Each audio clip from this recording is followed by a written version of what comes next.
చక్రతీర్థ మహాత్మ్యం. పద్మనాభుడు అనే బ్రాహ్మణుడు వెంకటాచలంపై విష్ణువు కొరకు తపస్సు చేసెను.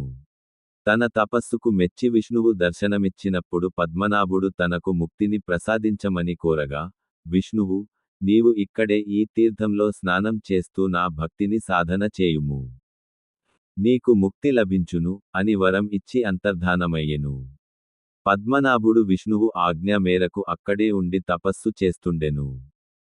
ఒకరోజు ఒక రాక్షసుడు పద్మనాభుని సంహరించడానికి రాగా, పద్మనాభుడు రక్షణ కొరకై విష్ణువును ప్రార్థించెను. తన భక్తుడిని రక్షించడానికి విష్ణువు తన సుదర్శన చక్రాన్ని పంపెను. సుదర్శన చక్రం ఆ రాక్షసుడిని సంహరించి పద్మనాభుడిని కాపాడెను. పద్మనాభుడు సుదర్శనుని స్తుతించారు. సుదర్శనుడు సంతోషించి, నేను ఈనాటి నుండి ఈ తీర్థంలోనే ఉండి నిన్ను రాక్షసుల బారి నుండి కాపాడుతుంటాను. నేను ఈ తీర్థంలో ఉన్నందువలన ఈ తీర్థానికి చక్ర తీర్థం అని పేరు వస్తుంది. ఇందులో స్నానం చేసిన వారు పాపవిముక్తులు అవుతారు, అని తెలిపి సుదర్శనుడు కోనేరులోనికి ప్రవేశించేను. పద్మనాభుని భక్షించడానికి వచ్చిన రాక్షసుని కథ. పూర్వం కొంతమంది మునులు శ్రీరంగంలో నివసిస్తూ రంగనాథుని సేవిస్తూ ఉన్నారు.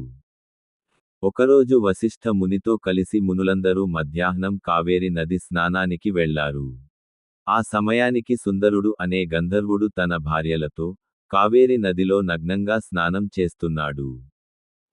మునులను చూడగానే సుందరుడి భార్యలు వెంటనే బట్టలను ధరించిరి, సుందరుడు మాత్రం ధరించలేదు.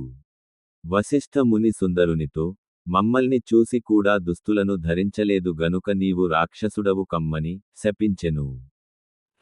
సుందరుని భార్యలు తన భర్తకు శాప విమోచనం తెలుపమని వశిష్ఠ మునిని ప్రార్థించగా వశిష్ఠముని, ఈ సుందరుడు వెంకటాచలంపై సాధన చేస్తున్న పద్మనాభుడిని భక్షించడానికి వెళ్ళినప్పుడు, పద్మనాభుడు నారాయణుని రక్షించమని ప్రార్థించును.